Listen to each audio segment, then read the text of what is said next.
And we are on. Good afternoon, all the colleagues from the committee. I'd like to thank you for your presence and also the technical staff that is helping to make this event online running smoothly. I would like to wish João Claro in his habilitation or agregação a very good presentation and a very good discussion, or as we say in Portugal, boa sorte. That means good luck. I don't think he needs that, but we all need it sometimes. The name of the title is Strategic Design of Engineering Systems Under Uncertainty, and it will be in the Industrial Engineering and Management area. So I also wish to say to the audience that is following us, I'm sure it will be an important event. It is an important event, of course, for the candidate, but I'm sure we will learn something important today, and I think that will be also important.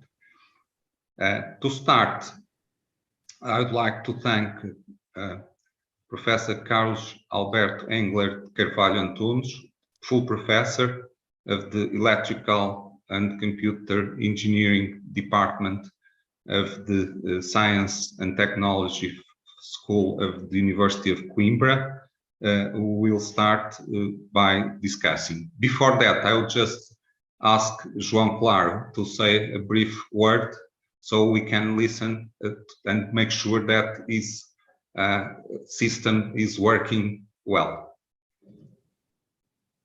Well, good morning, good afternoon.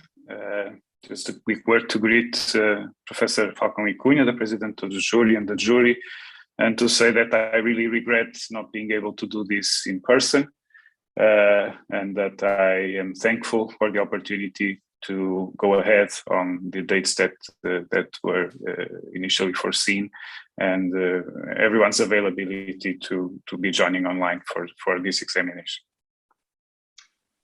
Thank you very much. So I will give the word to Professor Carlos Engler, and I will try to say something when the time is running out.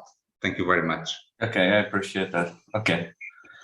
Thank you. Good afternoon and good morning to you all. Thank you to the University of Porto for inviting me for this public defense of João Claro's habilitation.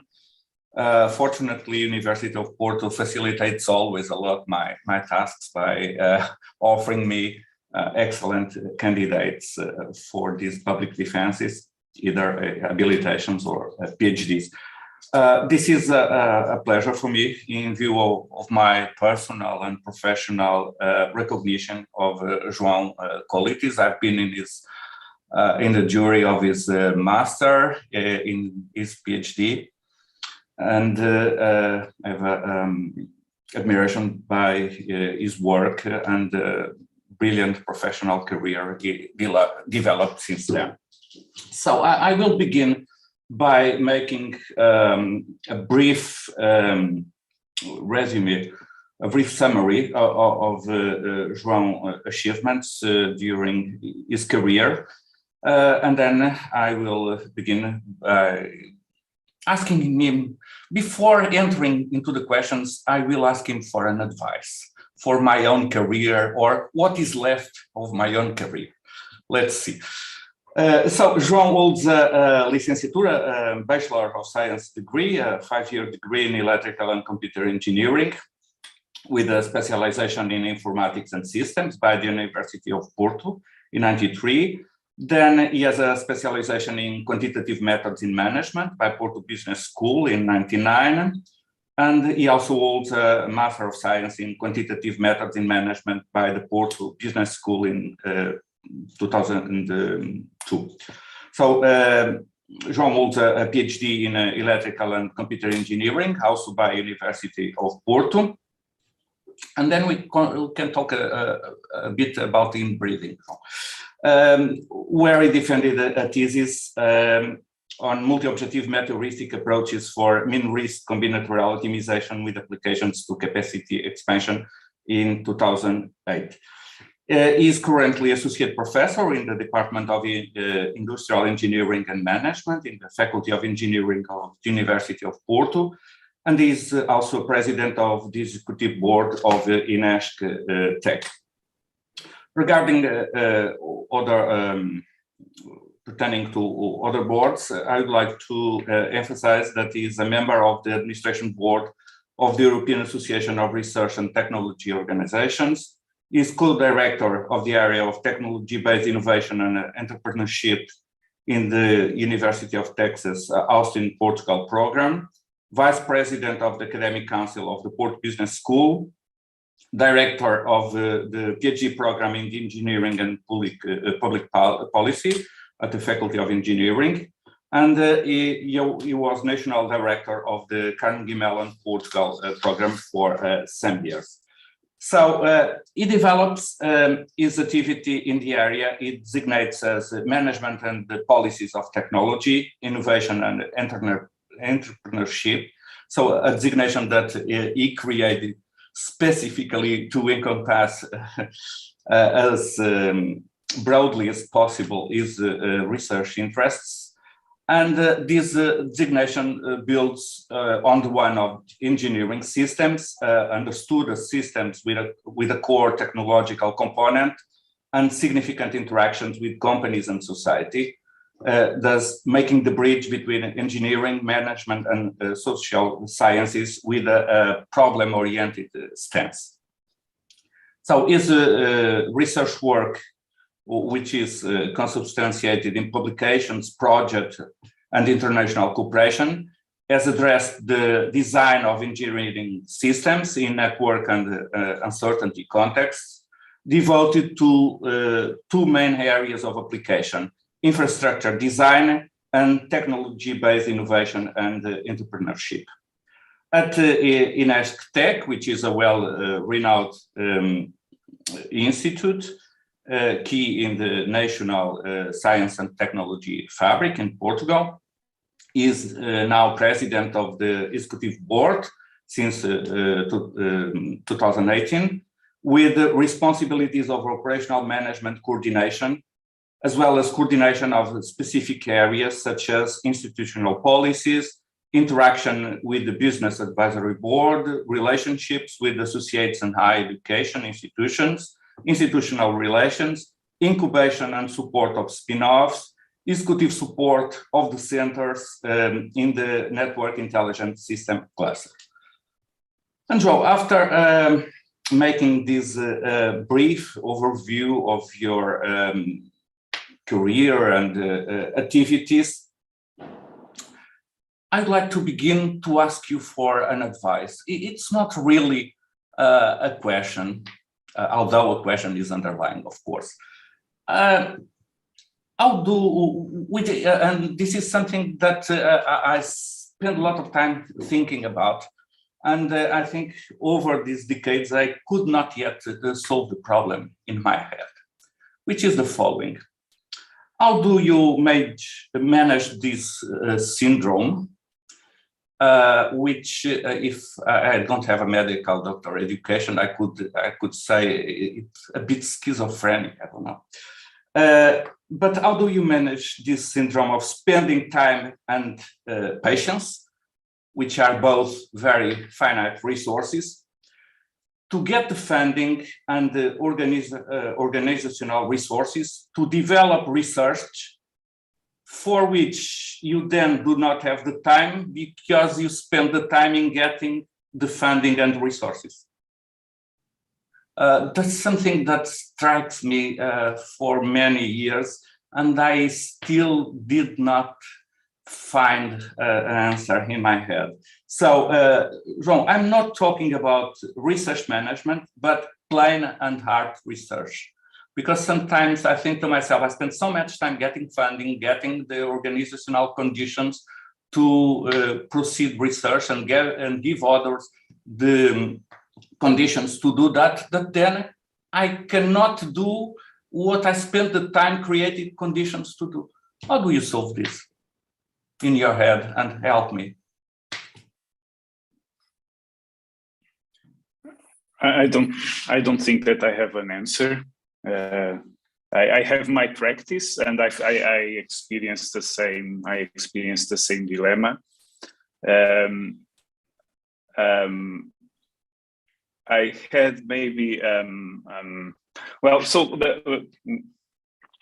one of our colleagues, Pedro Guedes de Oliveira, says that a phrase that you always hear from academics at any point that you talk to them is, the following 3 or 4 months of my life are a mess, but things will get better after that.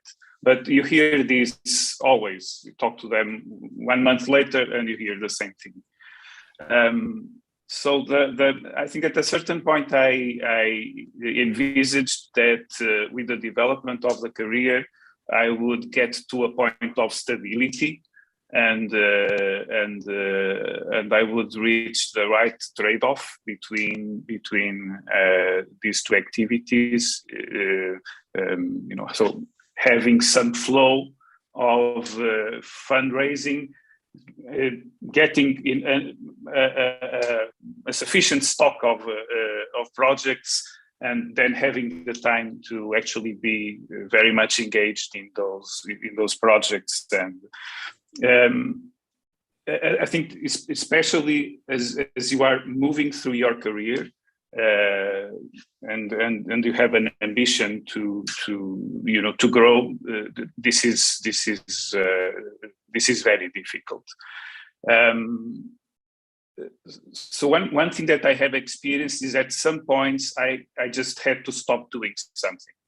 And so at certain stages of my career, I just had to stop going after funding, or at least not doing it so intensively, and try to have a more balanced time where I could work with my PhD students, or on the research projects that I have in my hand, with a pipeline of papers that you start working papers, and then you don't have the time to wrap things up. So I don't think that I have a magic bullet or answer to address that. But from my experience is, at some point you have to spend a bit less of effort in one of those sides in order for the other to have more time. So one thing that helps balance this a lot is that the different types of research activities that you have also consume time and effort in terms of fundraising in a different way. And so, for instance, working with PhD students is less time-consuming as raising funding for projects where you need to do lots of other activities in addition to just working with the PhD students. So emphasizing PhD students at some point may also help in this trade-off. So those are some, not a definitive answer, but some of the ingredients that I have been experiencing, and that at some points have led to a more unbalanced situation, or to a bit of a recovery of a more balanced trade-off between these components. Okay. So we should make a wise mix of those components of life. Okay. João, I think I can say most of your recent papers are in the energy area. However, when you do not mention energy as a key area, even regarding applications, in your general introduction to the CV, or even in the introduction to the section on research of your CV.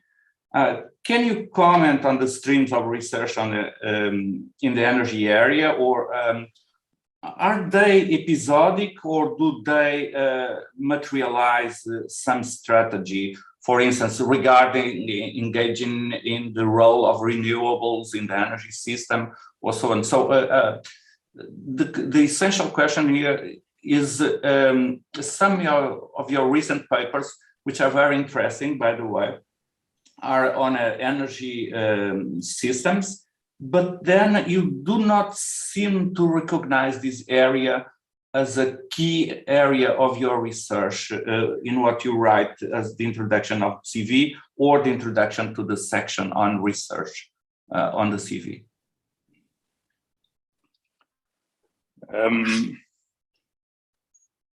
Yeah, so you are right. So this is an area that has been expanding and growing.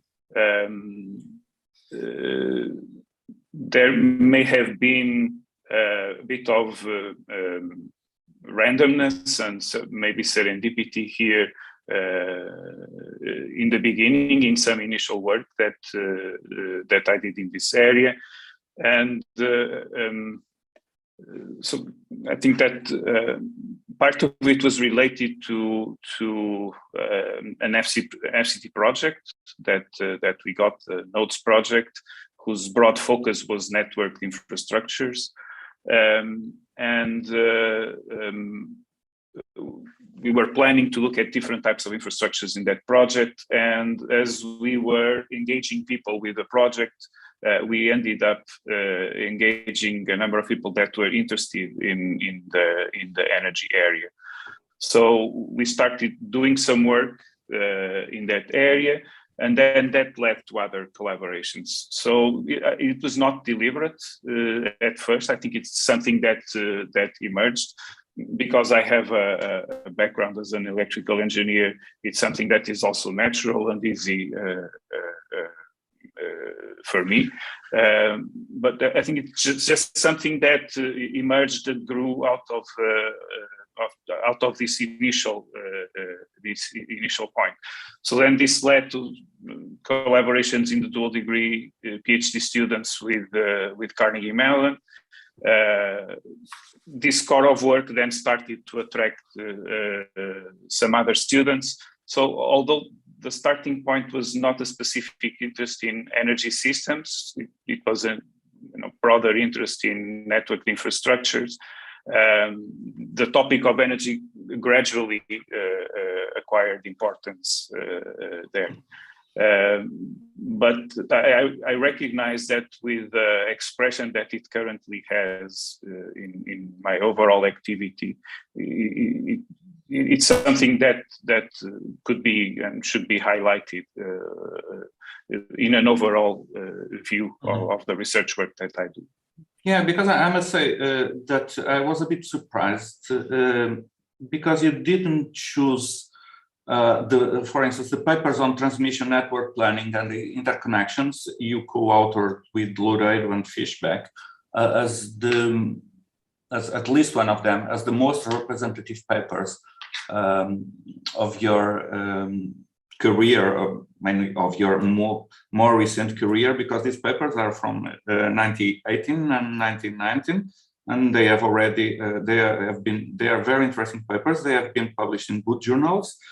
And they have already a significant number of citations, taking into account they are very recent. So I was a bit puzzled because you. Yes, I think that if I had added a couple of additional papers to the papers that I submitted, I think that those would definitely have been the first choice. So I tried to have a variety, not a very large number of papers, but a variety. And so the initial paper that we did in that area with Daniel Delgado was already introducing some of the major aspects that then later on we worked on in other papers. So I just chose that earlier initial paper and tried to have a representative variety of papers in a small number of papers that I provided. Mm-hmm. Regarding your research on forest fire that lasts some years now, namely the papers published in the European Journal of Forest Research, what are really the research challenges at stake there? Is your work focused on the, for instance, optimization or in the fire suppression phase So a more operational stance, or more devoted to infrastructure and forest planning?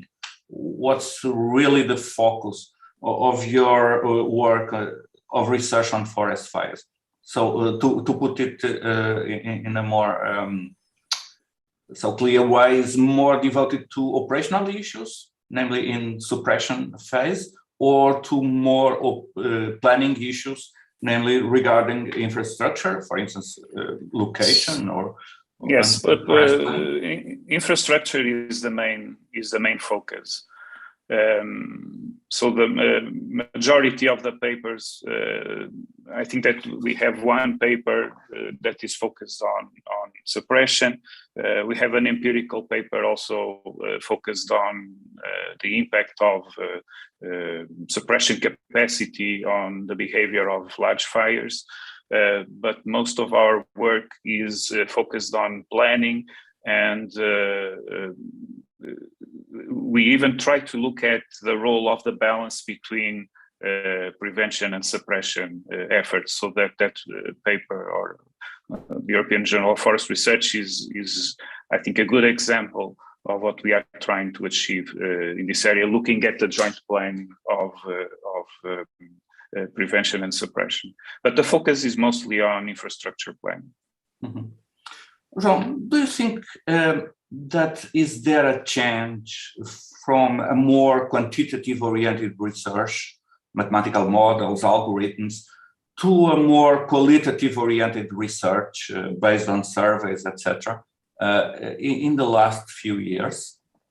Namely, maybe after your PhD, maybe this is not the right division point, if there is a division. I would like to hear you on that, or this trend that I notice is just conjunctural, just episodic, or does it exist? And if it exists, if you think it exists, is it deliberate or not? It exists, and I think it is deliberate,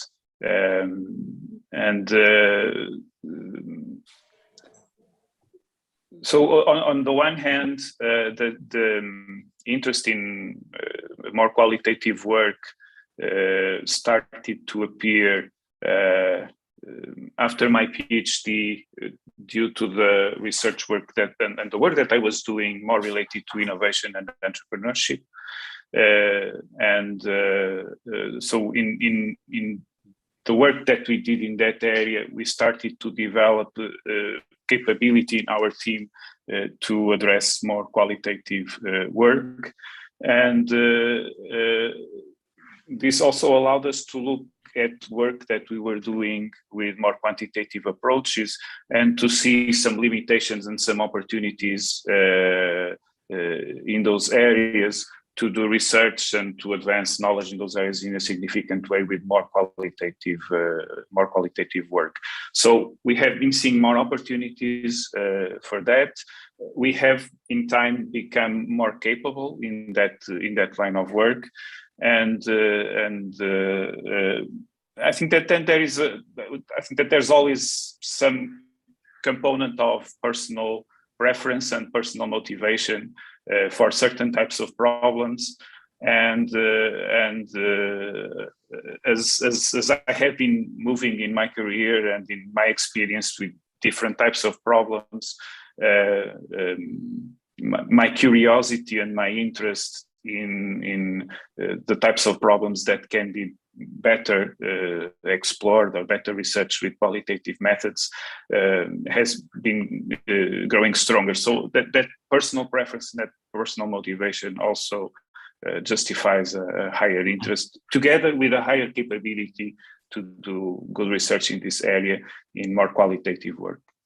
Okay, we should move on because I've been warned that I only have 4 minutes left, which is usual in my interventions in this type of defenses.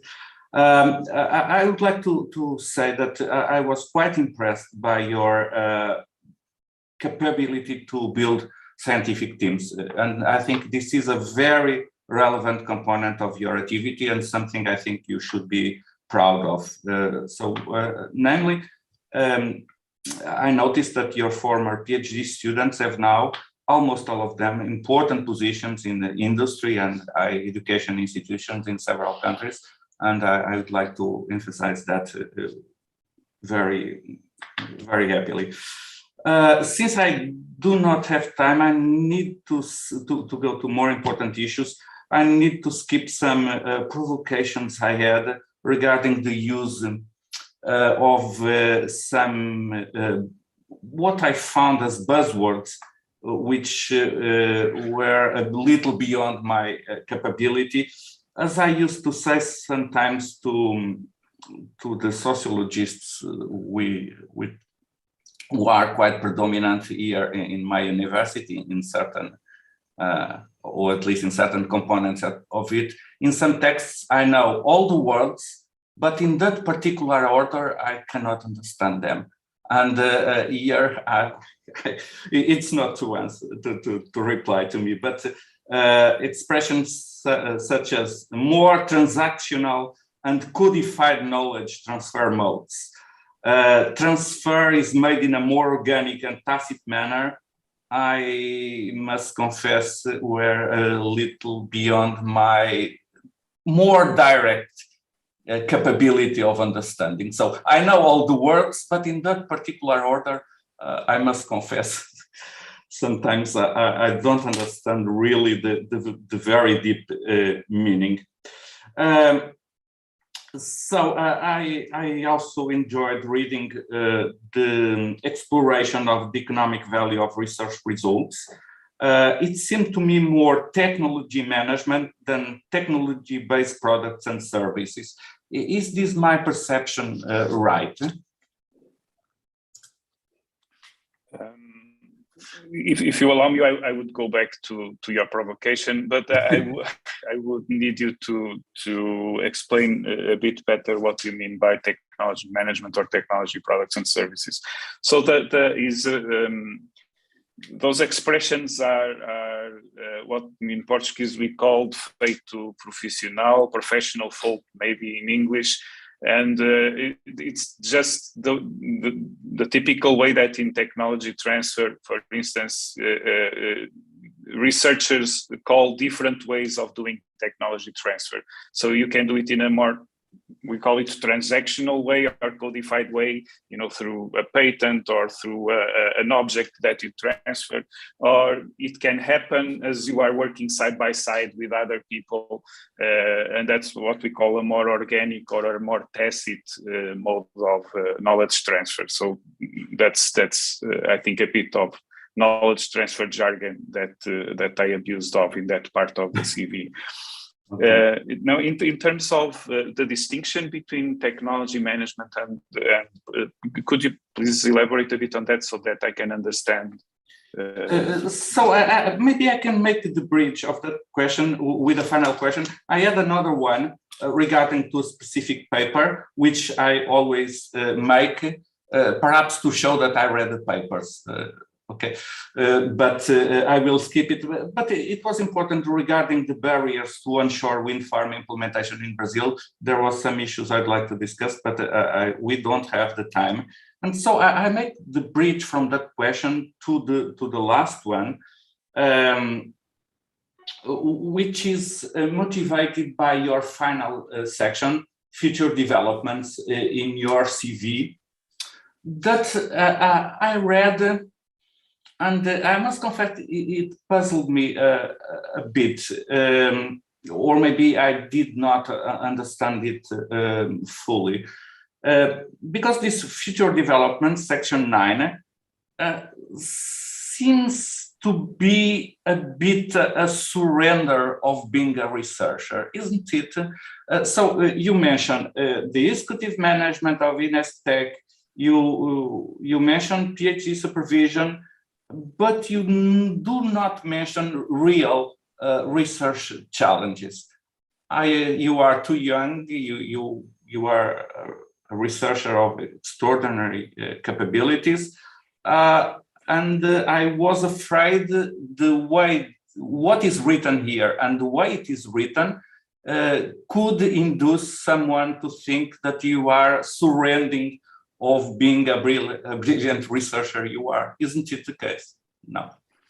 No, it's not the case, but it is, I think, a realistic view and strategy on how to continue to do that side by side with especially the responsibility and the time that I need to dedicate to the management of Inestech.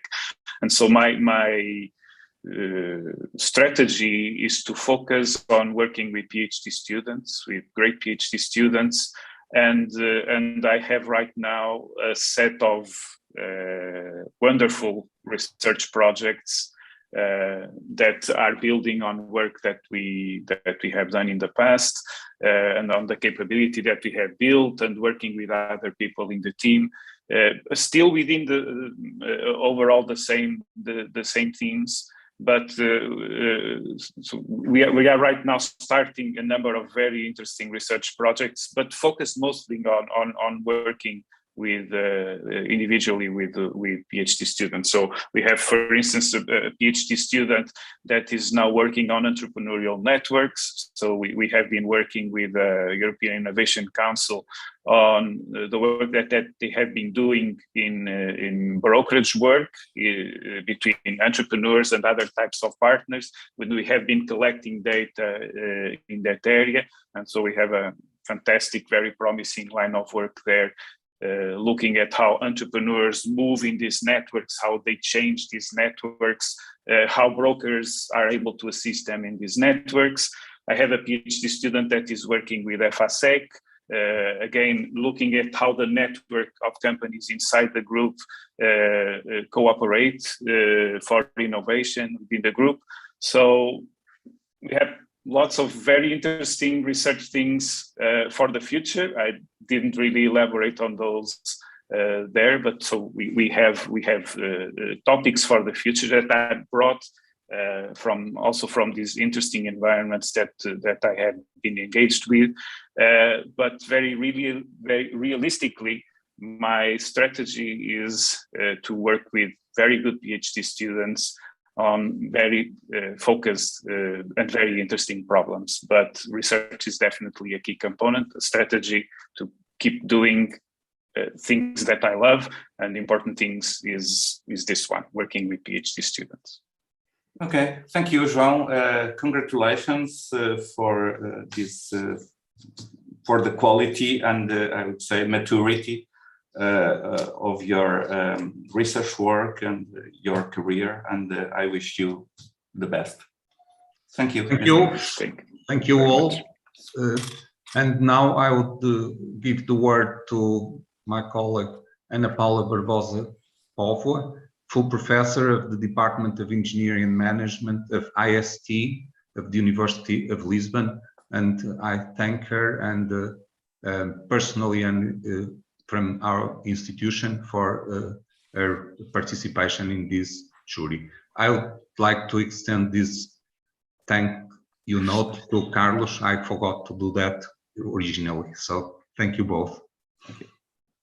Thank you, João. Thank you, Carlos, for giving me time and to discuss with João Claro these other two components that I'm going to do on the CV. But before that, I also want to thank the invitation to be part of this jury. As Carlos said, Phil give us all the time help on this work because the candidates are great. And so, João, it's my opinion that your activity really deserves this evaluation. So your CV is really strong in all the components that we should develop along our academic activities. Of course, some more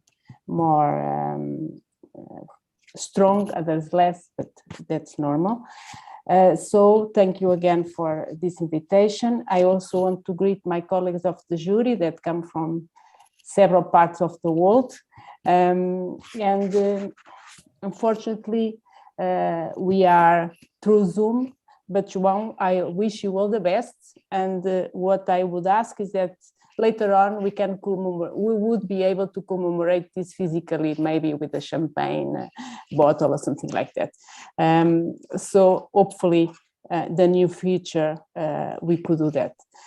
So I'm going to concentrate my clarifications, some of the questions more to listen to João activities on the teaching and the management components.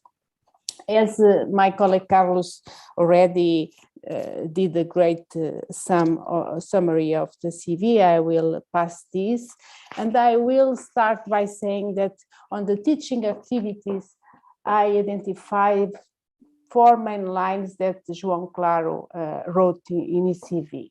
The first one was to create at FEUP a relevant introductory curriculum to management and economics for engineers.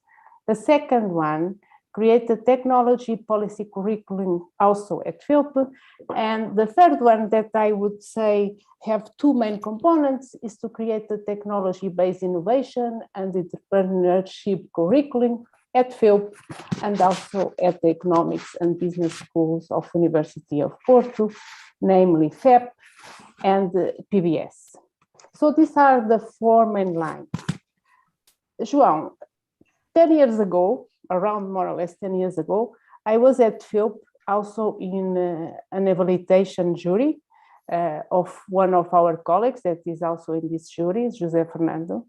And I enjoyed discussing with him a sentence that he put it in his CV and told us that drove and still drives, as far as I know him, is teaching activity. That is a sentence from Confucius, so very, very old one, that says, I heard and I forget, I see and I remember, I do and I learn. Okay, João, so my question to you, and I know the answer, but as the public does not know, and some of our members of the jury may also not know, my question to you, my first one is this also a drive to your teaching activities? And if so, how do we explore it? How have you been exploring this drive?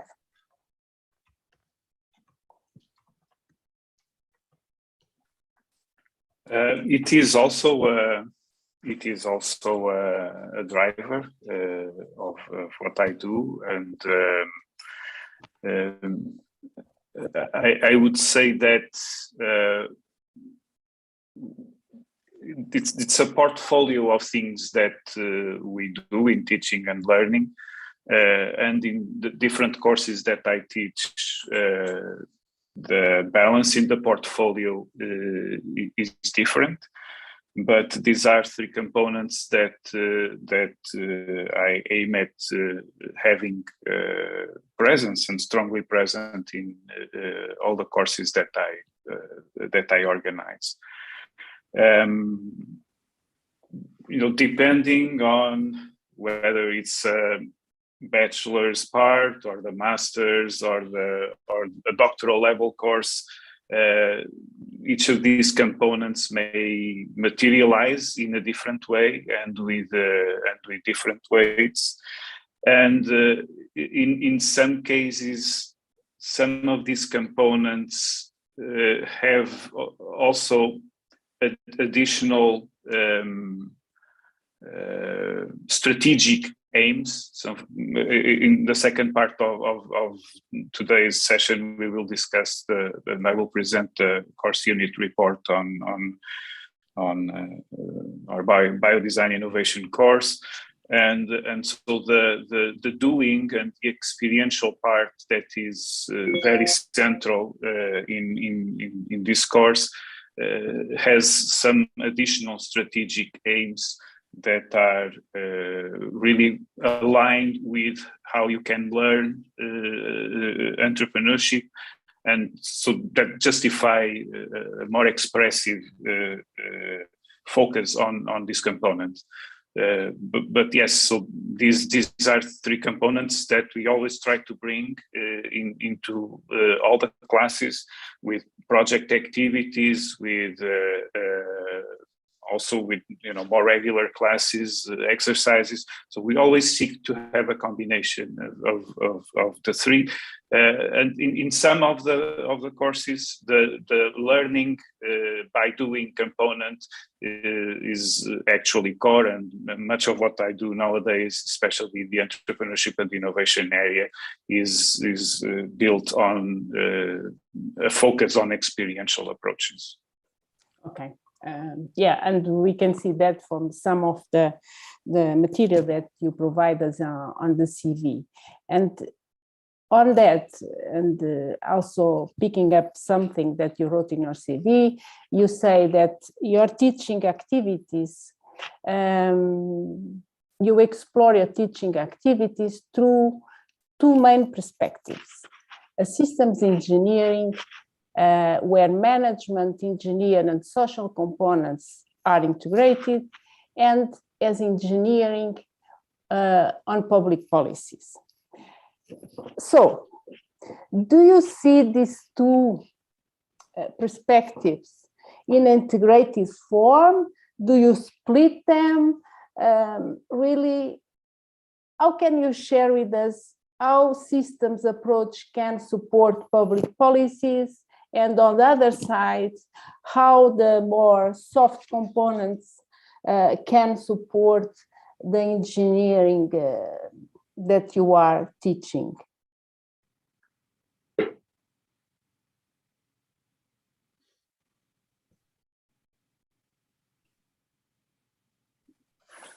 So if I understood correctly, I will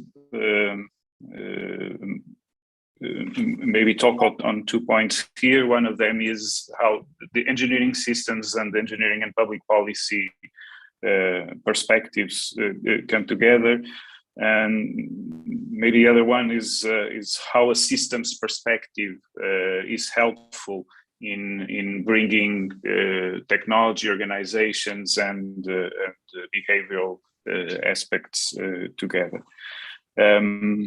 So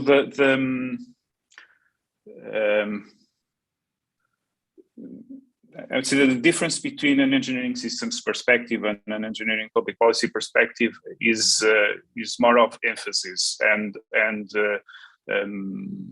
so well, Richard is here on the jury, and so he will have a very valid opinion on this, as he's one of the founders of the area.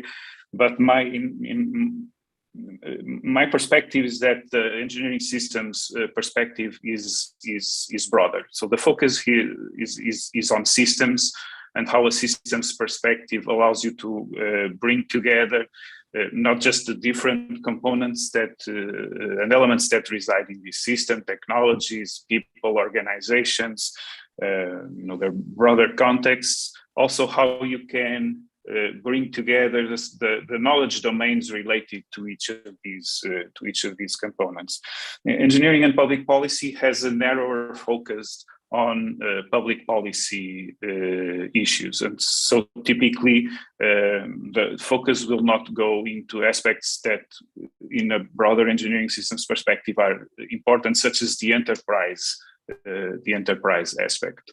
So I would say that the engineering systems perspective is broader, is more complete. Engineering and public policy has a narrower focus on the problems at the intersection of public policy and technology. So I would, or I use an engineering systems as a broader focus or as a broader framework to look at all these issues. So in terms of, so your other question is how a system perspective allows you to bring, well, technology and other components together.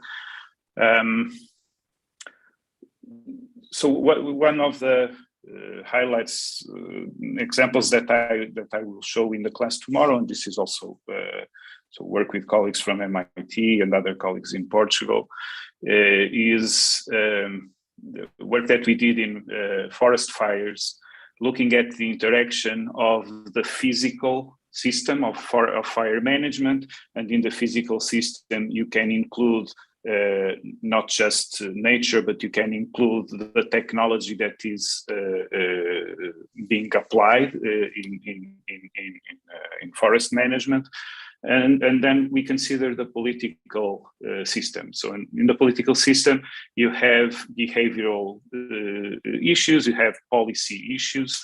And so in that work, we model and we study how these two systems interact together to determine some important decisions in fire management that we were also initially discussing with Carlos Engler, decisions on how to allocate resources to prevention and to suppression.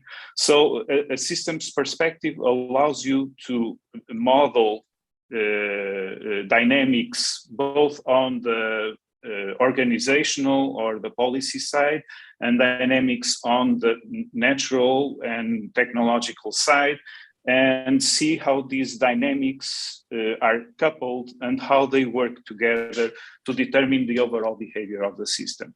So I think that's an example of how a systems perspective allows you to model and to bring together and study the interactive dynamics between more enterprise or policy or behavioral component and the more technological or physical component. Okay, so from what you are saying is that using this system perspective, you have reached outcomes on your students that really target a more, let's say, organized knowledge in some of the components that you are teaching. May I say that, and really allows the students to understand that this is not a static problem, is always subject to a dynamics that deals with uncertainties. So they face complex problems, being there at the enterprise, in the shop floor or whatever.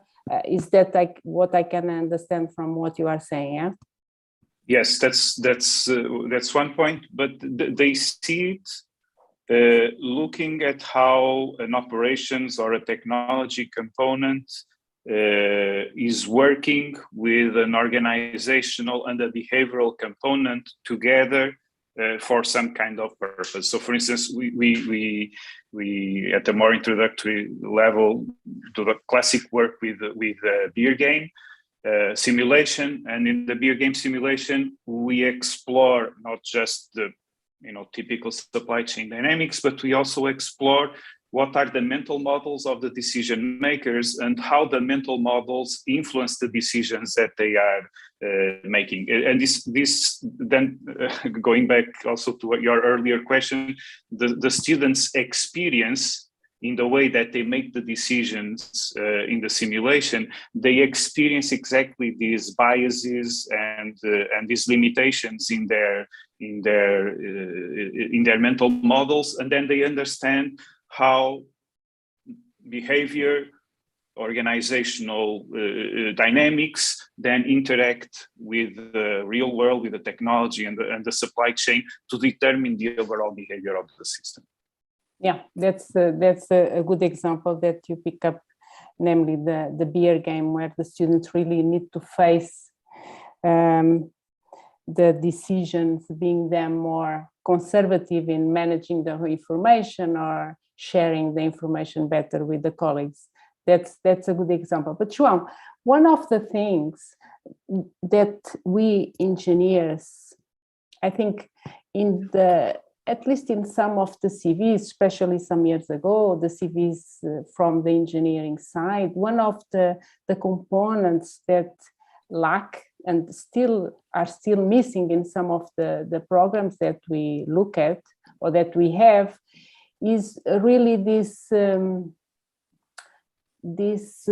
creativity, communication, critical thinking. That is something that you explore, especially in these programs based technology-based innovation and entrepreneurship. So my question to you is, how have you overcome this lack of knowledge when we were studying engineering, I would say, and what would be your recommendation to us and to all the people that really define this curricular of the courses to follow so as to include this? Because even today, and based on the different courses that we teach, okay, at least if I teach students from informatics, I face a completely different challenge when teaching students from industrial engineering and management, for instance. What would be your recommendation to train the students with this more engineer system perspective, in the sense that you explore creativity, you explore communication and this critical thinking that is something that is very important in, at least in my opinion, in the engineering curriculum. What would be your suggestion based on the fact that you have been exploring this over the years? It's an ambitious question. So maybe I think two issues could be important there. One is at a certain point, I remember that there was a very influential framework that we started to use in order to design the curriculum or redesign the curriculum, and this was the Cdio framework. So my impression is that the work that was done with that framework was not very deep, was not fully consequential with the potential of the framework. I think that a good part of it was just going through the motions and ticking some boxes. And I actually think that the framework has a very high potential in terms of helping the program designers think through with much more quality, much more maturity, how the programs should be designed to really enable the development of all these competencies, creation, design, implementation, operation. So that I think that's one tool that is available, and that I think if this tool were to be used more thoughtfully and more consequentially, it could have an important role here.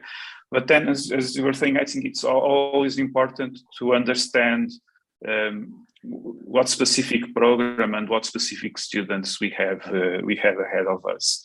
And in that sense, I would say that, for instance, our experience again with the bioengineering students in doing work with them that is focused on a vertical that is relevant for them, that's health innovation. This is also an important piece. So I think that definitely for them, being able to work on developing these broader competencies, communication, teamwork, change leadership, etc. But working in their milieu in terms of the technologies that they have been learning to develop and to work with, and types of organizations and types of problems and applications that they are driven to. I think that this can also be helpful. So a mix of a good general framework and then working towards the specificities of the people that we have to educate and the areas where they will be working on, and translating this into verticals. I think that those are two things that could be important. And my point about the Cdio framework is the fact that as I kind of do a reverse engineering of what I'm teaching and I come back to the framework, I actually typically find out that I am contributing to many parts of the framework. and we might be able to do a better job by doing this the other way around, and taking the framework and thinking through with greater depth and more maturity on how it can actually be deployed with value in the program design. Okay, thank you, João. Indeed, one of the things that we have been making some reflections here at Technical is really this way of exploring the diversity of our students, yeah. And I would like to say that we are running out of time. Really? But we start 10 minutes afterwards, Mr. President. But anyway. I know, but we're still running out of time. Okay. So I have how long? 5 minutes, you said. All right. So 5 minutes. 5 minutes ago. Okay. 5 minutes ago. Sorry, João. So I will skip this one. I will go then to the management because I want to ask this to João. On the management component, let me just emphasize here that again, on my opinion, you had 3 main tasks. One as CMU Portugal program director, the other as coordination of CITE, and then now as chairman of the executive committee of Inestec. So I will go to CMU Portugal, okay? And I would ask you 2 main things. What would be, in your opinion, the main contribution of this program? And if you could change something, what you do?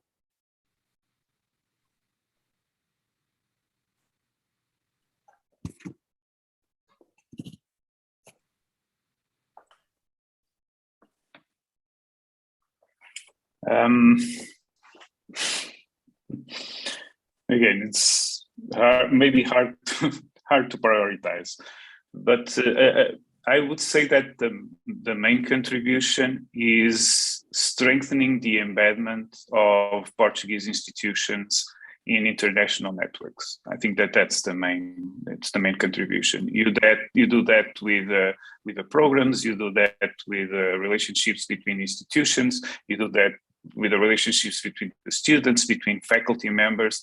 But it's this strengthening of our presence and our participation in the international networks of research and academic institutions, and also industry, that I think is the greatest contribution of the international partnerships and of the CMU Portugal program in particular. So if you look at the design of the different instruments, this is what we are aiming at.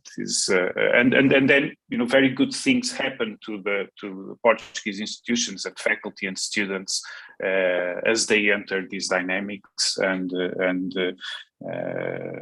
as they start having this presence and this participation in a more sustainable manner in an international environment. So I think that's the main contribution of the program. What would I change?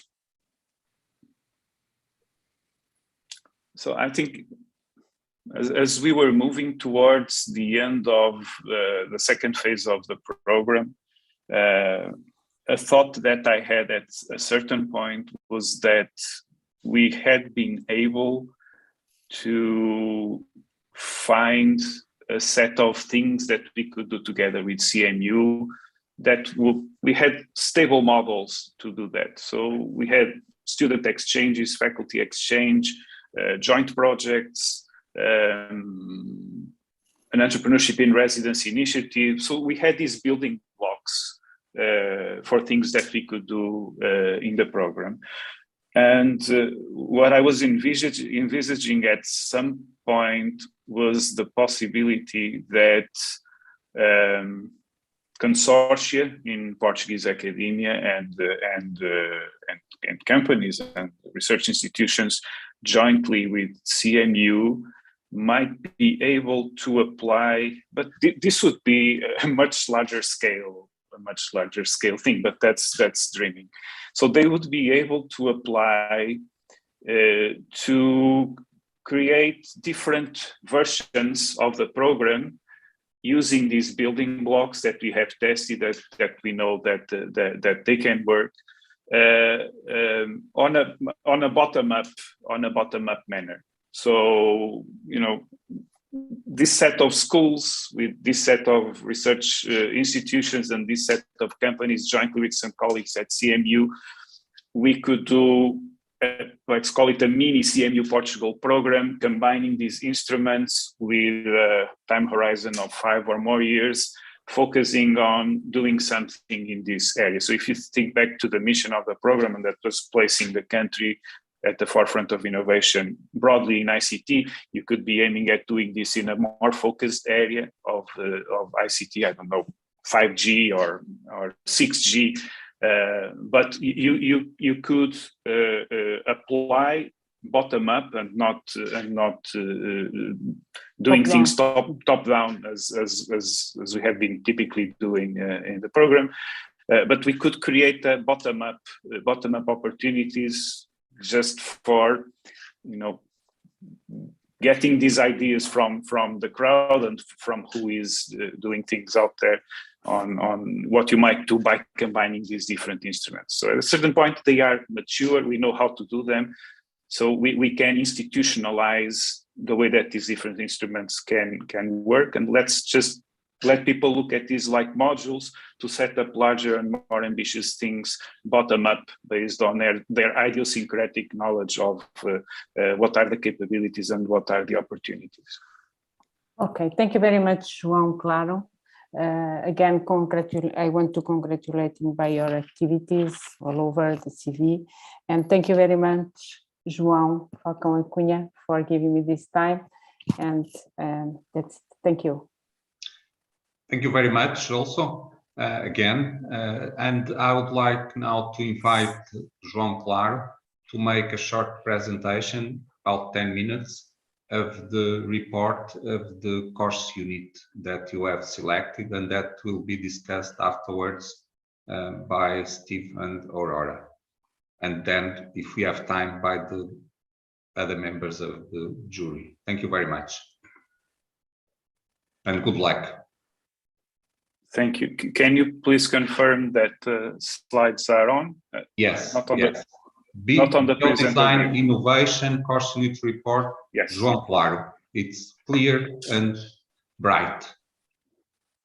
Thank you. So this will be a very short presentation of what's in the course unit report for biodesign innovation. Biodesign innovation is course unit offered as part of the Integrated Master in Bioengineering, a program that is jointly offered by PhilP and DIPAS, one of the medical schools of the University of Porto. And it is offered in the final year for 2 of the 3 branches of this master, biomedical engineering and molecular biotechnology. There's the story about the origin of this course unit. It was created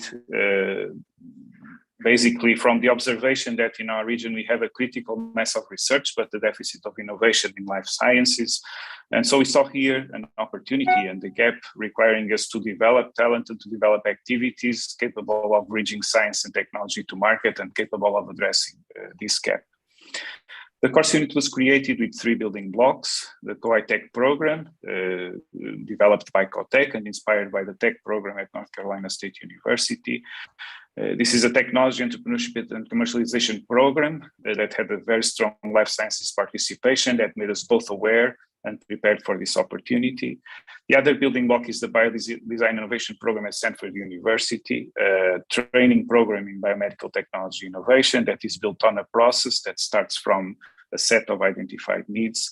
And finally, the Lean Launchpad program at Stanford University, which uses an evidence-based methodology for starting new high-growth potential businesses.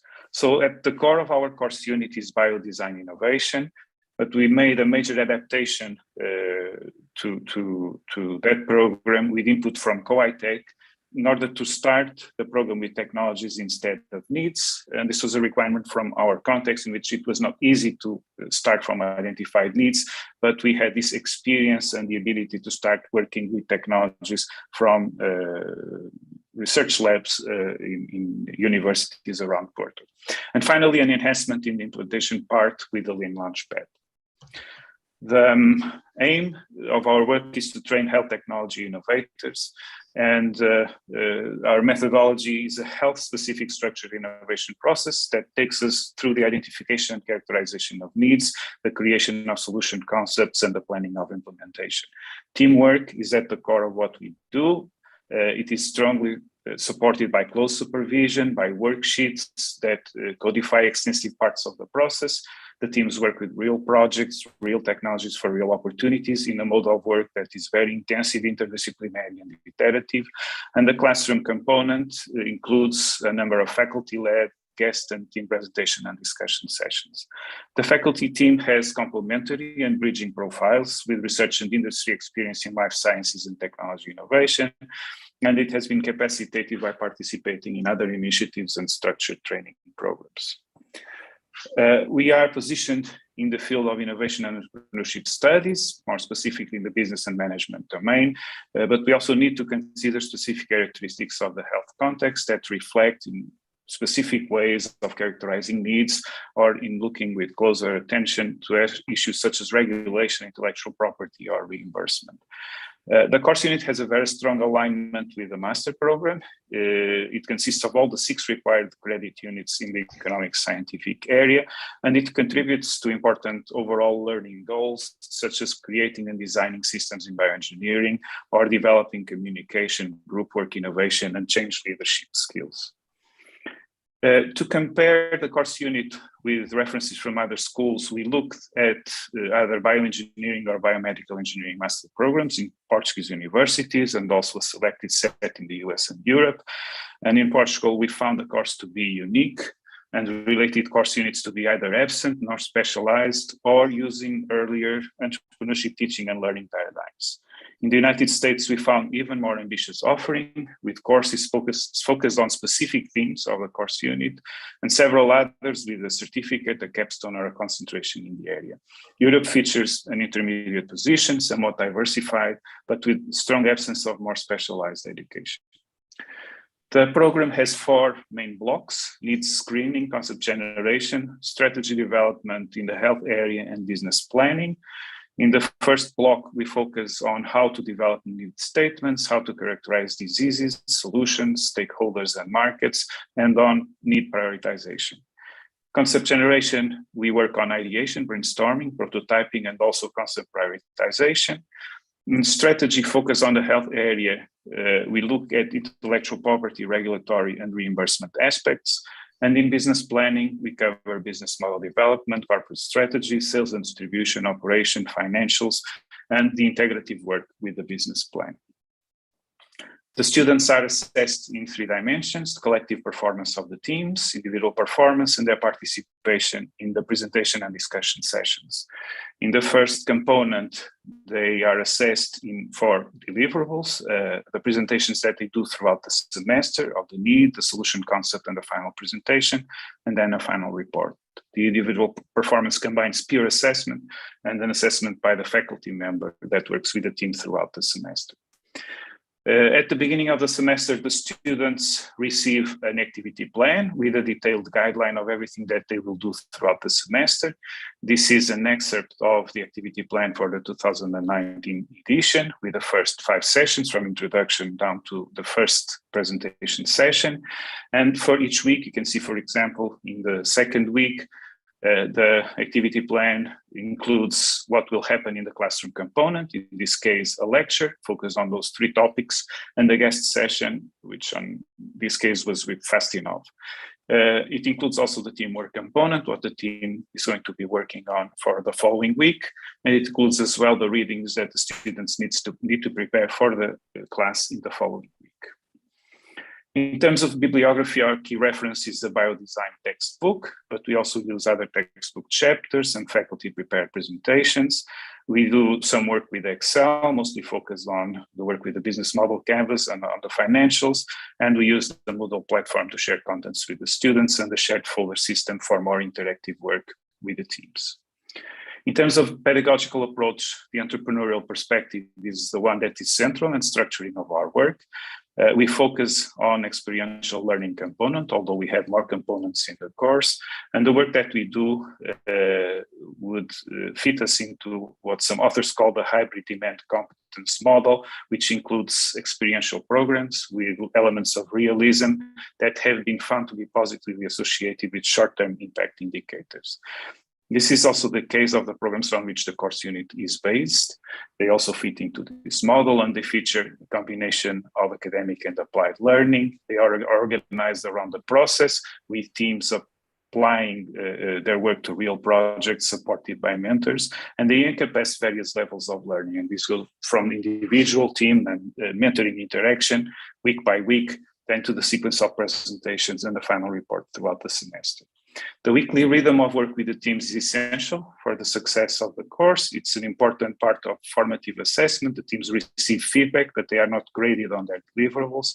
They are graded on the presentations and on the final report that still have a formative assessment component, as improvement is allowed from a presentation to the subsequent presentation. Participation in teamwork is assessed by team colleagues and the assigned faculty on 6 dimensions. The students are scored from 1 to 5 in each of these dimensions according to descriptions that are provided earlier of what is the corresponding performance. The participation in presentation sessions, the students will get a full grade if they have at least one relevant intervention for each session, either in class or on an online form. In terms of the grades and looking at the grades in the different components and the final grading, and obviously not going in detail on the table, we have had a concentration in the high range of grades that has been stable in time. It's also stable throughout the semester, and this shows that the teams remain very committed throughout the semester, and we have had all students approved in their participation in the course. In terms of the assessment of the course unit and a faculty member, we started with an extremely positive first year, but then we faced some difficulties when we moved to the second year because the number of credits of the course was reduced from 5 to 3, and our work was extended to the second branch, to molecular biotechnology. There was no impact of these changes on student performance, and we were gradually able to improve at a certain point. And also because the students were communicating as a perception of high workload, we were able to combine this course with another economics and management course unit under a global umbrella of biodesign innovation for a total of 6 credits, and this improved this perception of the students and the work that we do with them. And at a certain point, we were also able to start cooperating with the project course unit for the molecular biotechnology branch. So in terms of concluding remarks, going back to 1999, that was the first time that I remember hearing the word entrepreneurship. So that's when one of our colleagues left to Finland for a PhD in that area.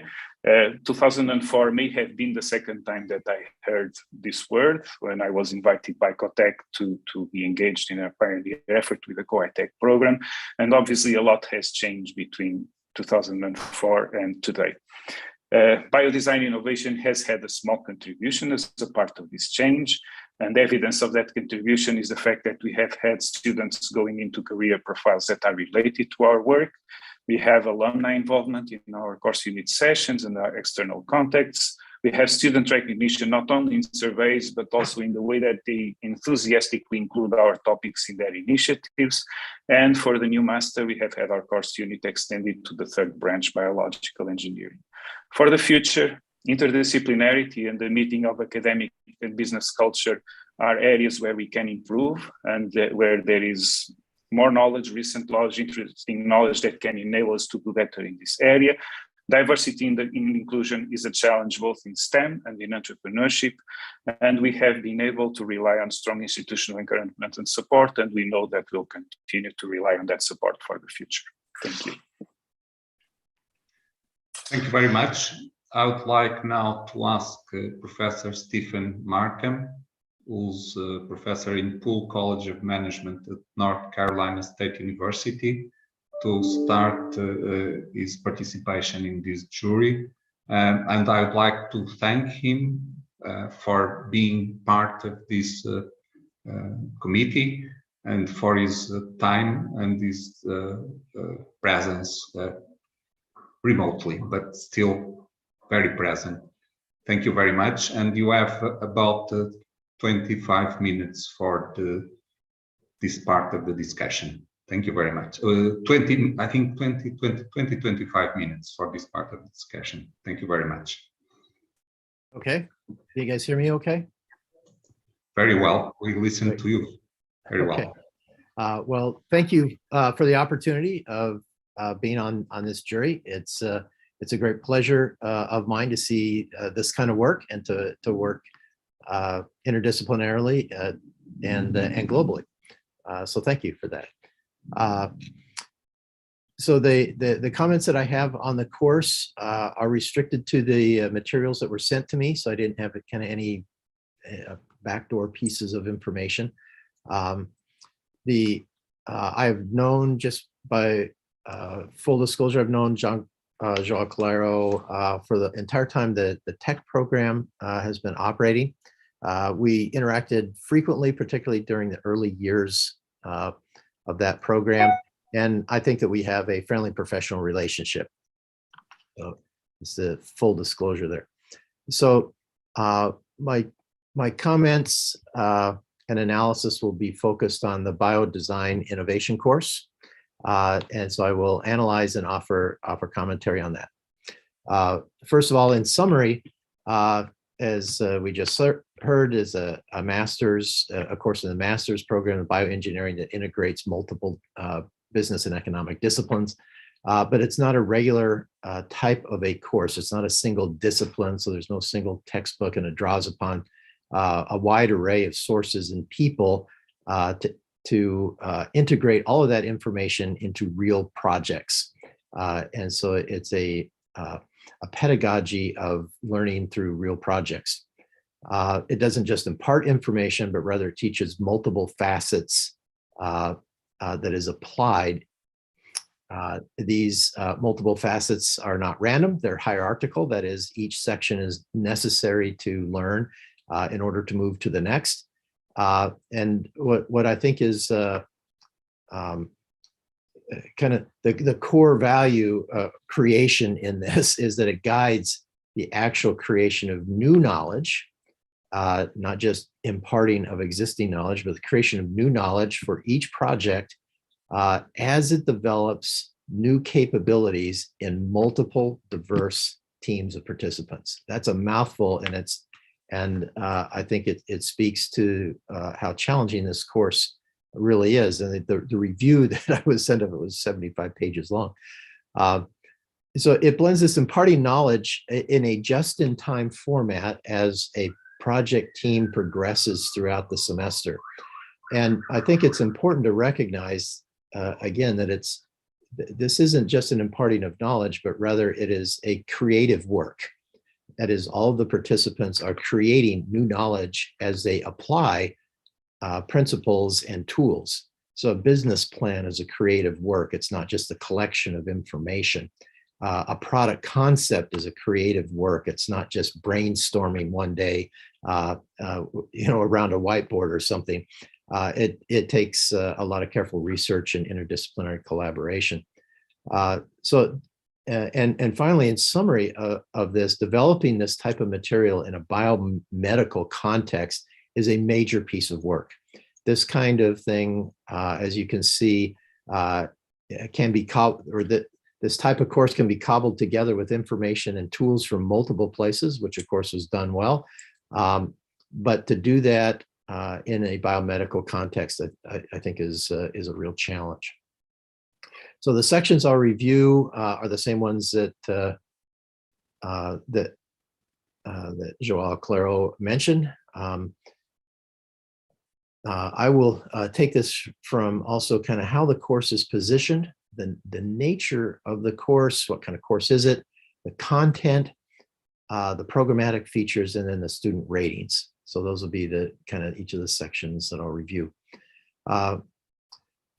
So the positioning of the course is in a global context, as opposed to a Portuguese or even United States context, in that by nature, the biomedical industry is very interdisciplinary and very global in nature. I think it is the right type of offering for the right type of audience at the right time. To start that 10 years earlier or even now would probably require a different type of a design.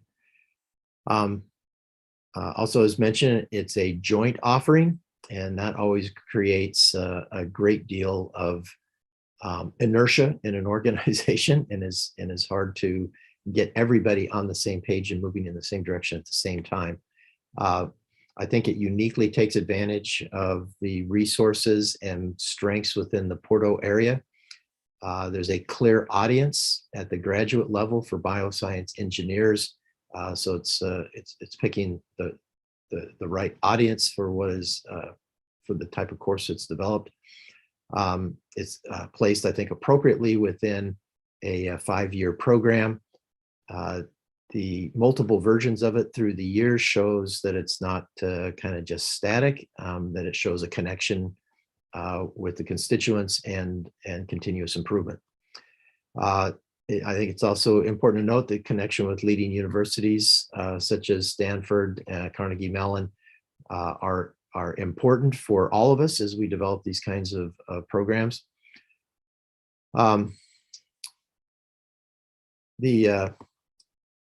The design for the specific opportunities here, I think, really results in a unique program.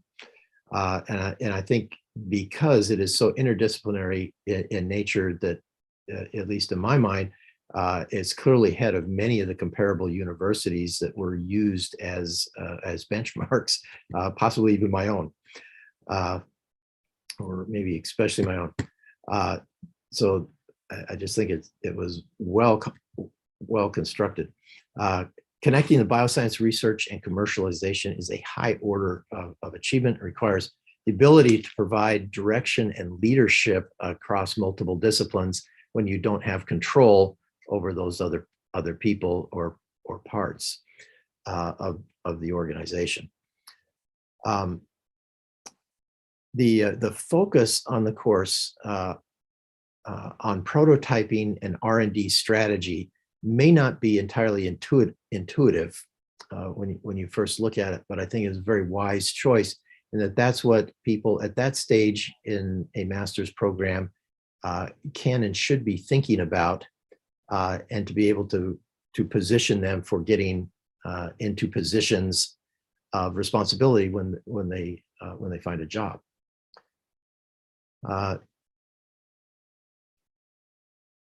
The next area is the nature of the course. So it's structured innovation as opposed to kind of open innovation.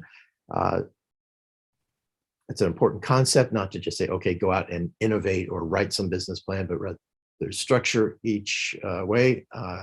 As João mentioned, there's a weekly cadence to this. Another part of the nature of it is the interdisciplinary teams. So people have to work together. And that always brings together important information that the other part of the teams did not have. There's a emphasis on customer development. That is, we're talking to real people with real capabilities as opposed to kind of a general discussion. So it blends this kind of classroom learning on a weekly basis with project deliverables, again, on a weekly basis for a real project. Another nature of the course is bringing in guest speakers and seminars, which adds reality and to the course, as well as allowing the participants to ask people kind of critical questions for their own project. Another important point is the evolution of the course. It's good to see these kinds of courses grow and develop as opposed to be static over time, and because they will tend to fall apart. And obviously this was driven by opportunity and outside forces. I think there's an impressive team of collaborators. Also, as mentioned, the more diverse and experienced the collaborators and the participants are, the richer the learning is. Also, you saw in there that pedagogical advances such as the flipped classroom have been integrated. So there's 4 major content areas: needs, concept generation, strategy, and business planning. These represent to me the major areas that one would want to address in a course like this. Those 4 major areas are divided into 13 sections, which again, I reviewed those quite carefully in terms of flow and content. And I think those represent a very, very good and logical choice of tools. One of the challenges I think in a course like this is to get it in a small enough size, because it can get so big you can never really deliver it. So I think again, while there's not always entirely intuitive, I think it represents the kind of experience of working with real teams over years that we see the sessions there. So the faculty team, that all by itself is a major chore to put together and secure and orient volunteers, other faculty members from different technical areas, to convince them that this is something that's worth their time, and to stay engaged with that throughout the semester is a big piece of work, and sets this apart as a different kind of course than what almost you'd see anywhere. The focus on the biomedical in the session 2, understanding not just customer needs, but here talking about and understanding what it means to recognize what a disease state is, what a solution looks like in that, and knowing what the problems are to solve. In the 3rd session, the stakeholder and market analysis, again, are not just general concepts here, but actually applied within the biomedical domain. Similarly, idea generation and brainstorming is different in energy, for example, than it is in biomedical. Solution concepts. There's a set of presentations that are given, I assume that's partway through the semester, with these kind of short integrative opportunity analysis, which requires students at that point in time to be able to integrate and present something that actually would have value. And then at that point, the course kind of takes a very practical turn from conceptualizing what the business concept is to now in section 8, the business model development. In section 10, it was presented in slightly different order in the review, so I'm taking that order. The sales and distribution, section 11, the business plan and funding, section 12, operations and finance and business concept presentations at the end, kind of represents the funneling of general concepts down to actual plans, and I think that's very appropriate and is what is needed for the creation of this kind of new knowledge that comes out of this. So in summary, the content, I think it's very logical, very well organized. There are many features and pedagogical innovations. It's specific for biomedical commercializations. And I think something to really underline here is the sessions build not just on knowledge that is imparted by the lecturers and even the visitors, but on the actual development of a company. So they're learning as they're developing a real company with multiple faculty from different places in the organization. That's just a really, really big challenge. I think is pulled off very well in a very structured sort of a way. Next are the programmatic features. So there's pre-semester work, there's team formation, there's recruiting of participants, a very deliberate progression of classroom and project work that leads to a deliberate set of deliverables. The presentations, both inside and outside the classroom, is important in that it keeps realism in play. Of course, focused on bioscience technology commercialization, and of course, it has the feature of a final report. So my programmatic summary of that is incorporates multiple types of team members and organizations in this real project. The student ratings, of course, I'm not as familiar with kind of what the norms and standards are, but it seemed to me that the instructor ratings increased over the years. One number in there that kind of made me pause, and I'm not sure I understand it, but satisfaction with implementation was at 32%. I was just wondering what that means. And João, when I finish here in a minute, maybe you can respond to that. So that is my review of the Biodesign Innovation course. I also reviewed the lecture on strategic design and engineering systems under uncertainty, that particular lesson. But let me break here and ask João to respond and with the satisfaction with implementation, or correct my evaluation at any place that I didn't quite get that right.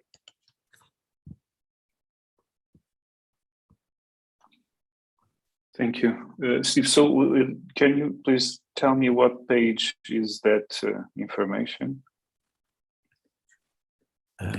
Okay, so it's down in the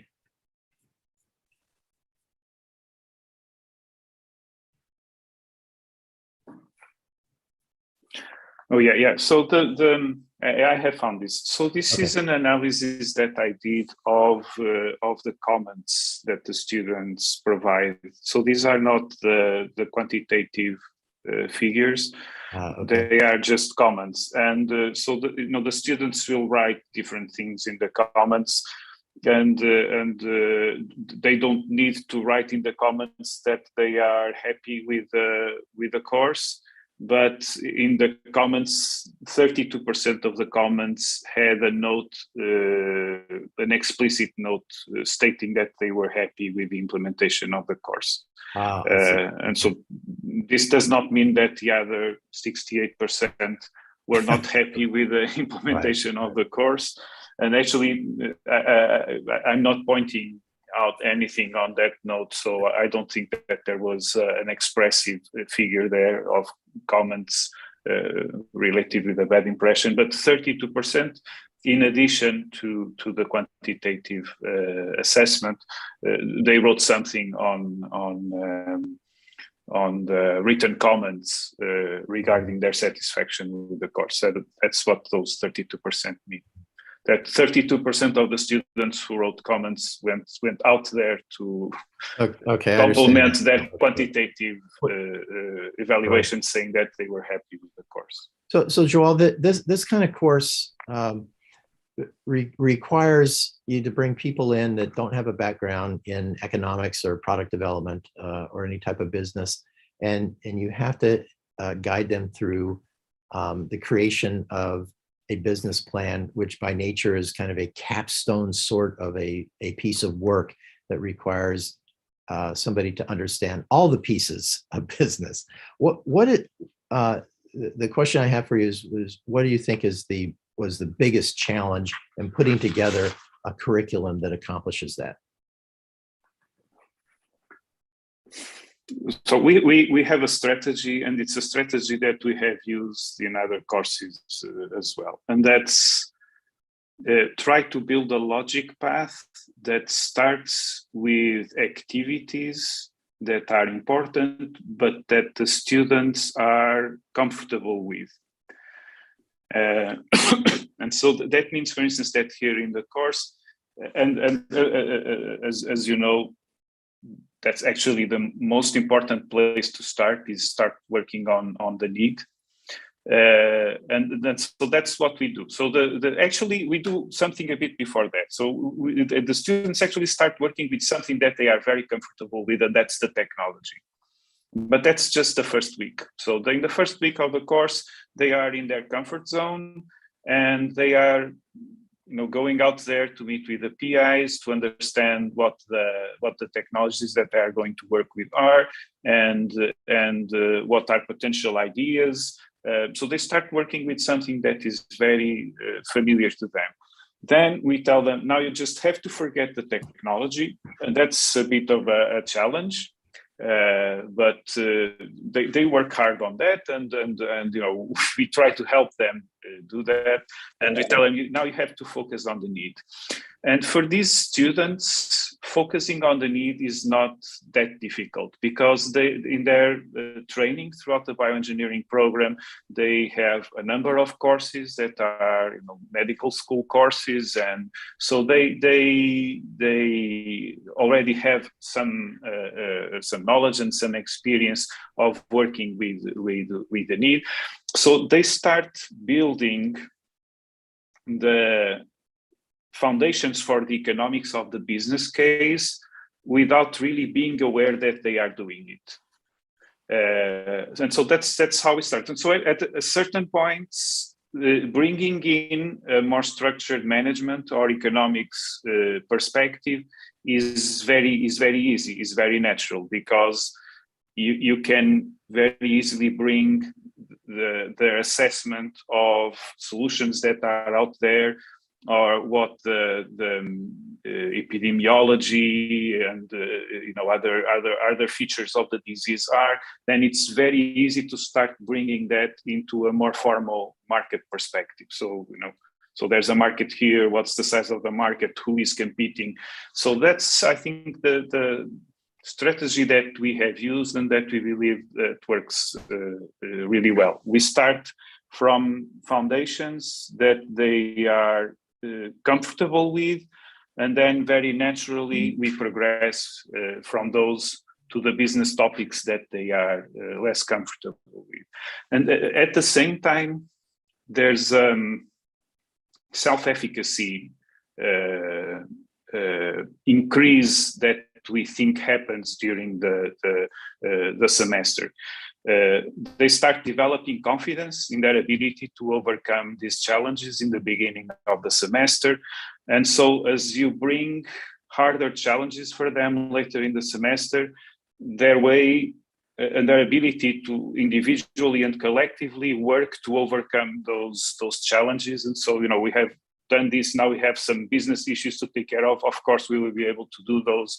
I think that this is also an important momentum that we bring throughout the semester.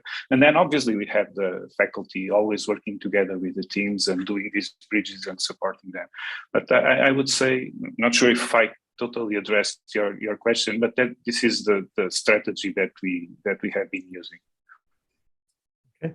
Yes, it does. Thank you. I would agree wholeheartedly with you that one of the most challenging parts of this is actually the managing of the teams, and that comes after you master the material and put it into the pedagogy. That's again a whole nother dimension to this kind of a course that I think is significant.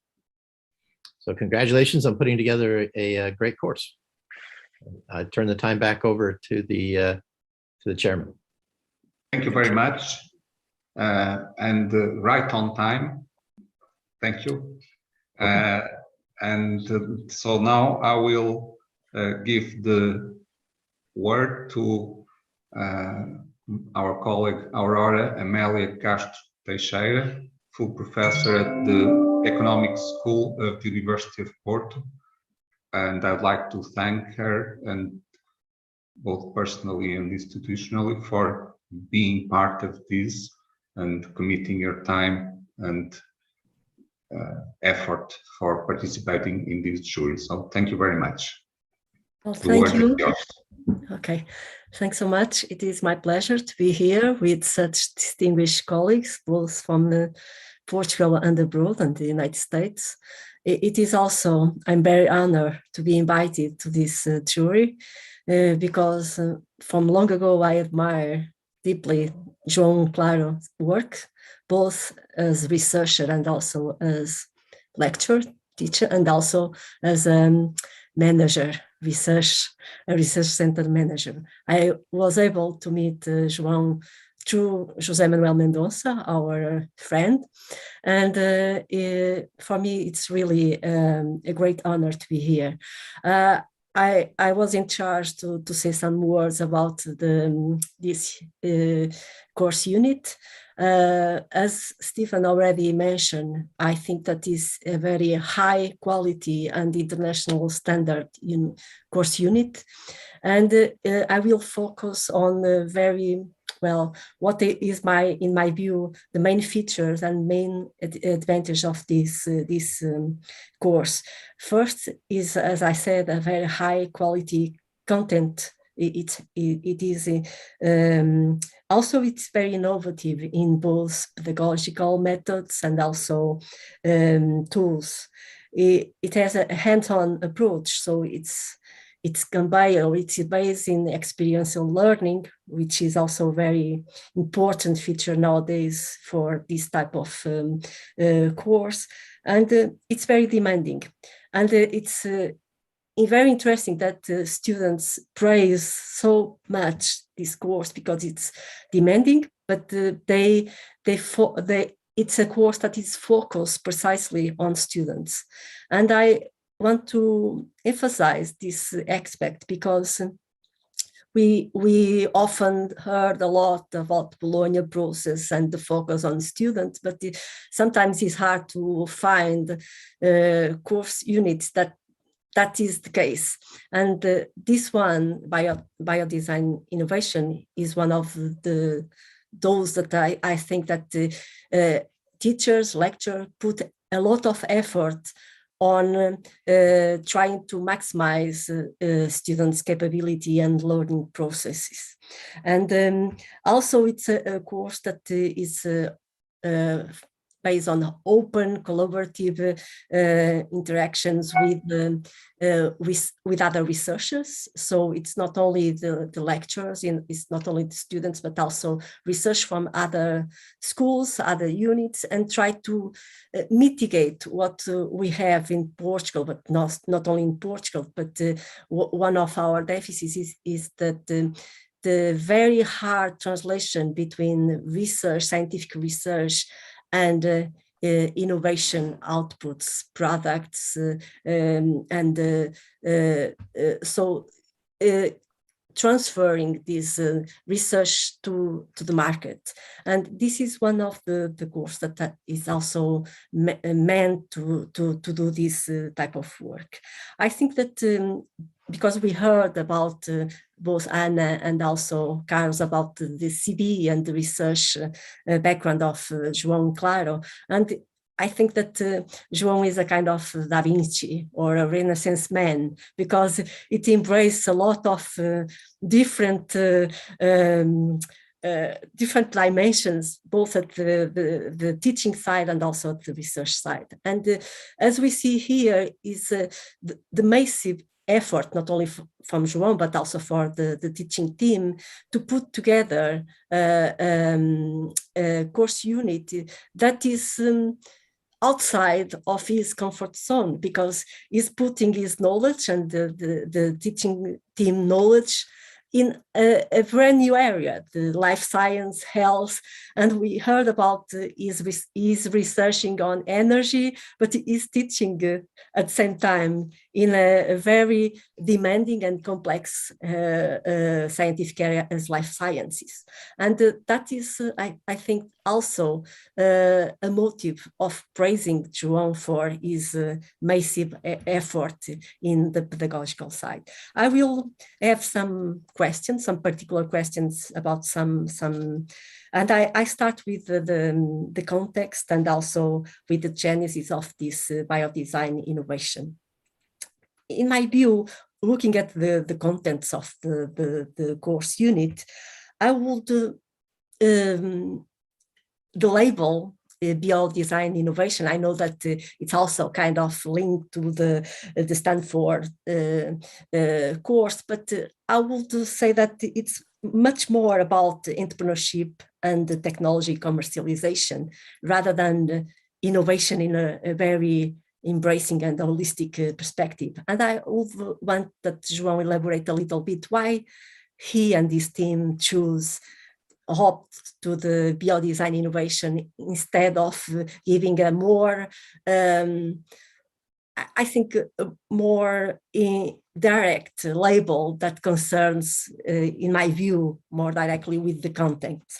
A second question regarding this part is that you did a wonderful job in the report to compare with other schools in Europe, in the United States, but I think you forget your home, because at PhilP there is MIET, the Master in Innovation and Entrepreneurship.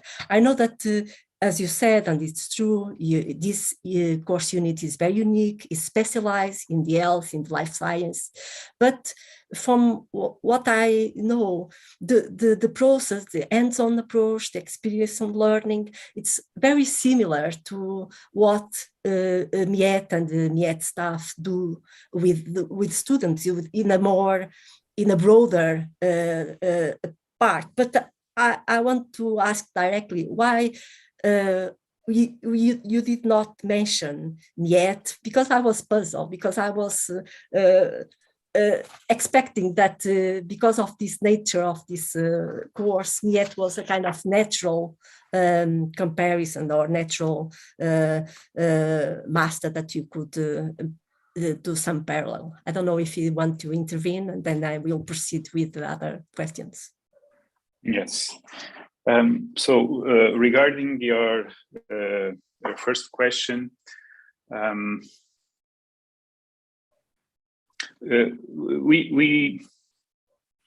think that we kept the original title.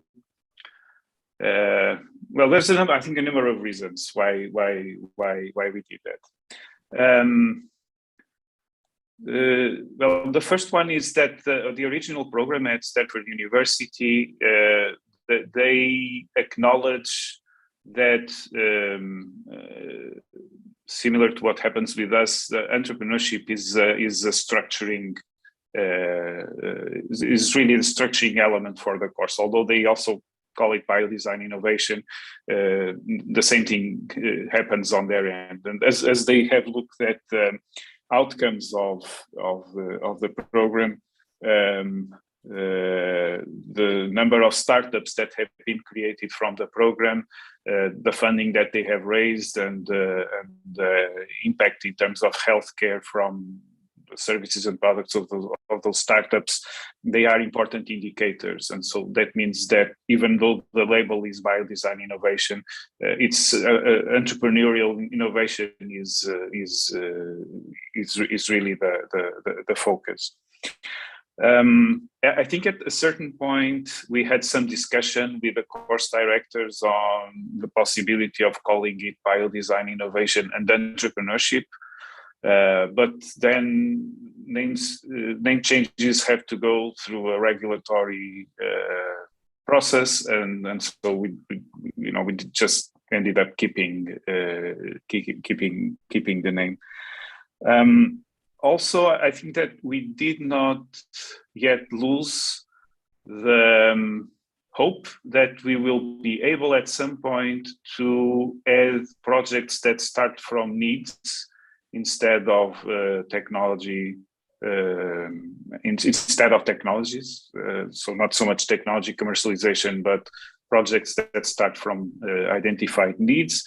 We have tried to take some steps to start working with the hospitals, but we have not been successful, I think, just for lack of time on both parts to do it. So I think that this has also made us hesitate in changing the name, because we still have the hope that we can have some mix of projects in the future that start from ideas instead of technologies.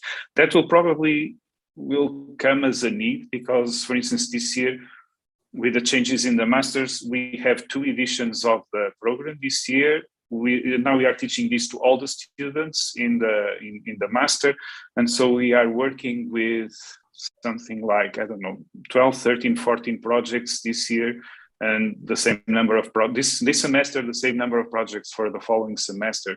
So we may just run out of technologies to run the course, and we may need to open this really for the identification of appropriate ideas. Now, regarding the comparison, yeah. So if we were to open this to other more generic entrepreneurship programs, the scope of the comparison would be much larger.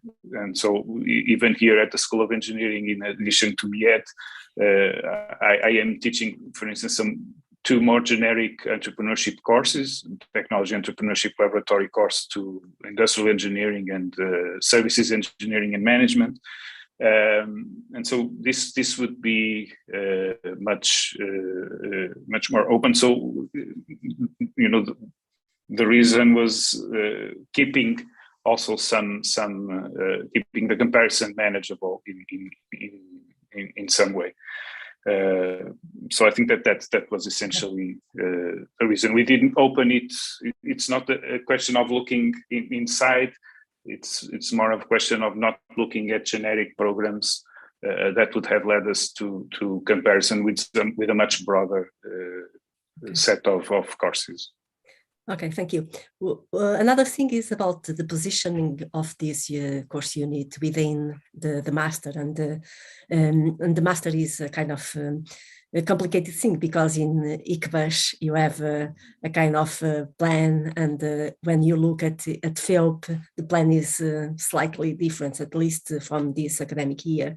But what I understood, and please correct if I'm wrong, is that this biodesign innovation that you put in the report is a combination of the economics management and the biodesign innovation course units, which are separated but are integrated, and so this is one.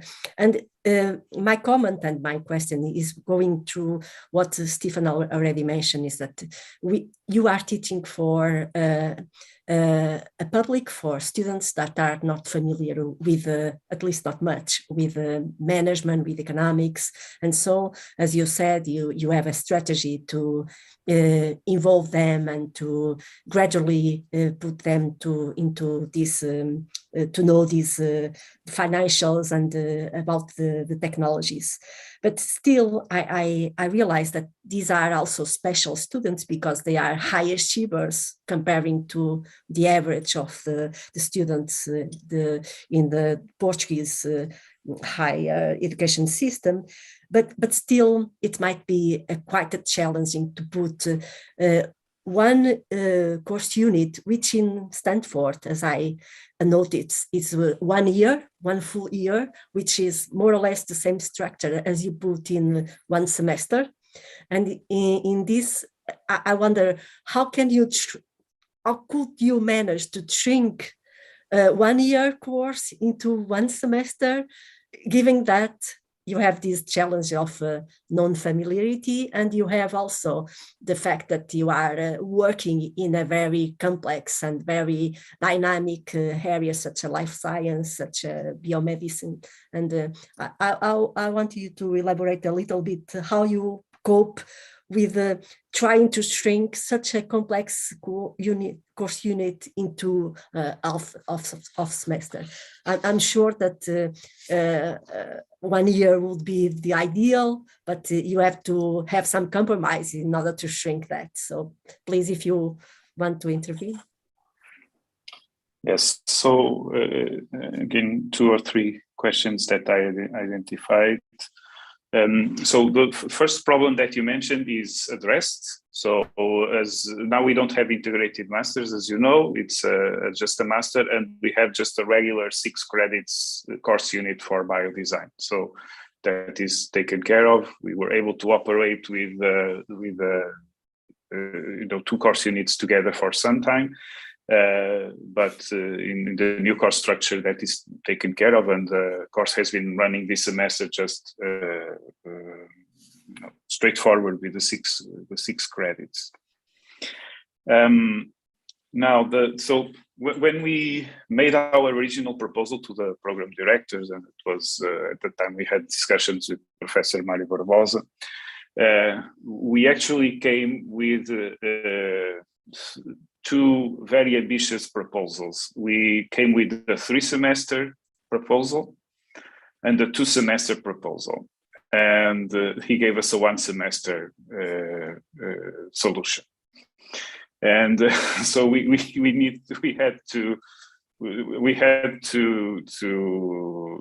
work on the trade-offs, and as you saw, then we did the first year that was, I think, quite successful, and in the following year they reduced the number of credits to 3 credits, and that's half a semester.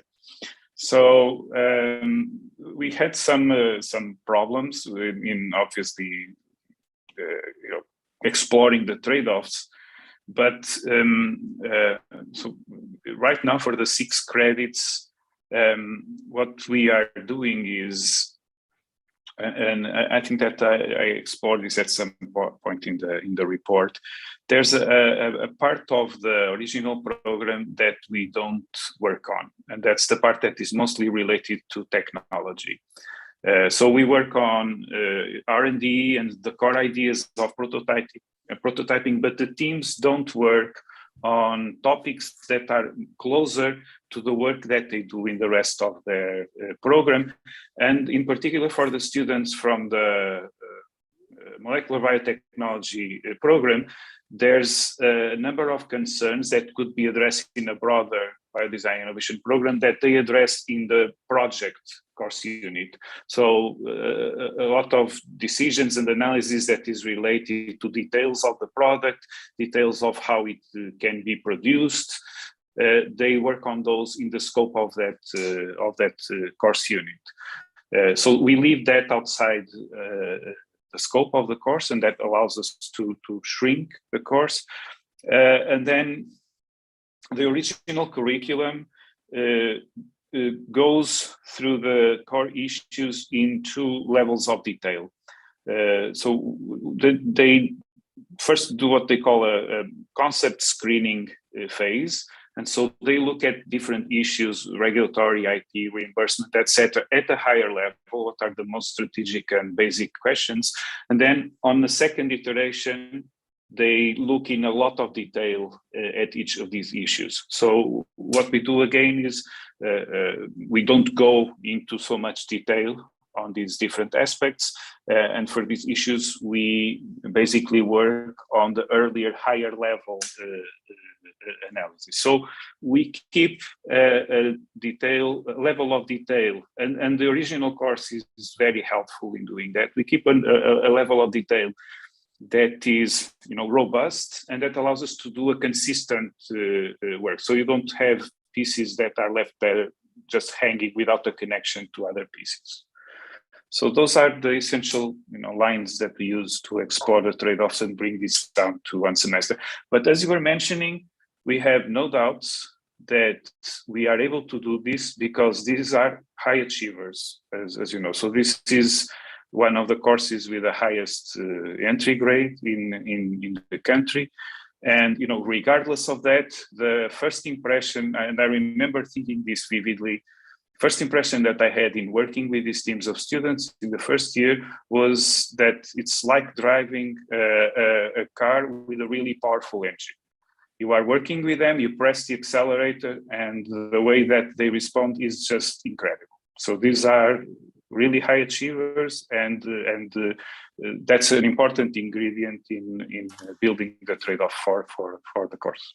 Okay, one final comment, because the other colleagues will intervene, of course, in this, but one final comment about, I really enjoyed your full account of the feedback of the students and the comments, but I missed the feedback of the guests and feedback of researchers, because I think it's also a learning outcome that could be very interesting given the nature of this course unit, because researchers are putting their technology, and I'm wondering what is the benefit for them to participate in this type of course, because students are using this technology, are studying them, and then they probably benefit, or at least they could contribute to the commercialization of these technologies. And I think that it could be also very interesting to hear the researchers and to come up with their feedback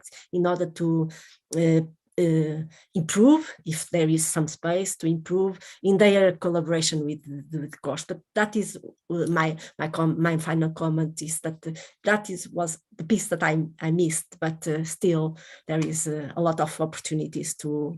Yes, and we have not collected that feedback in a structured manner, and I think that's an area where we can improve. I think that an important feedback is recurring participation. So we have guests coming back every year, very excited and very happy to participate, and the same thing with the researchers. So we have had researchers provide their technologies to the program 2, 3, or 4 editions, and some of the benefits that they have derived from this are very specifically applications to the University of Porto's proof of concept funding that has been built on the outcome of the work that the students carry out and the reports that then they provide to the students. So that's one example of the benefits that the researchers take also from the participation in the program. Okay, thanks so much for your high quality work, João. Please keep going. Thank you very much. We have 3 minutes for the limited 2 hours. So we have time for perhaps 1 or perhaps 2 questions. I've noticed that Richard has left, unfortunately. He had the best view and the best weather, apparently. But I would ask the next colleague, Maria Madalena Teixeira Araújo, full professor, Department of Production Systems at the University of Minho, who I would like to thank for being part of this committee. If you want to say something, thank you, please. Thank you very much. But since I'm intervening tomorrow, I think I would leave. I can always squeeze 1 or 2 questions I have for today's parts on my arguing tomorrow. So I think I will give the floor to some of the colleagues that won't have these opportunities. Thank you. Okay, thank you very much for being here. And I would like to ask our colleague José Manuel Araújo Batista Mendonça, full professor at our School of Engineering, if he wants to, and I'd like to thank him as well for being here. And if you want to say a few short words or short question, thank you. Well, I'll be very brief, and I'll save my time for a question, a challenging question. João is director of PhD program in Engineering Public Policies, and I've worked in that in several projects too. So he's very well positioned, one of very few people in Portugal that can answer to these questions. How easy is to attract funding and talent, students for this type of work, engineering public policies, and which research challenges do you see that you could tackle in the area? Well, of course, you have 1 minute just to benefit us without your answer, of course.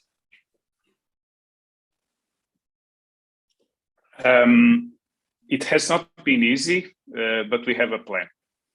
Okay. So that's we started working in this area with CNU, and so I think that the core value proposition that we had when we started working was the dual degree with Carnegie Mellon. And I think we relied too much on that value proposition, and as the international partnerships evolved, that's not the case anymore, and so we need to come to this with a different idea, and we have some different ideas. So we are thinking and planning of going out on a roadshow and discussing with companies that have that have needs in this area, discussing this with public organizations, also with municipalities. We believe that there are very interesting questions with a mix of policy and management challenges at the regional and municipality levels. So we are planning on preparing a pitch and going on a roadshow and trying to raise interest and to get a number of stakeholders together and interested in investing in this kind of program, and then we have to go and look for support with that set of stakeholders together. So we have a different idea on what we can do in this area. So this shift in terms of value proposition, I think, has set us back a bit. We can still rely on the collaboration with Carnegie Mellon, but we can come at it now from a different position. There was a second part to your question, José Manuel, and I'm sorry. Which research challenges do you think you will be able to tackle? There are so many, from technology innovation issues to energy to communications.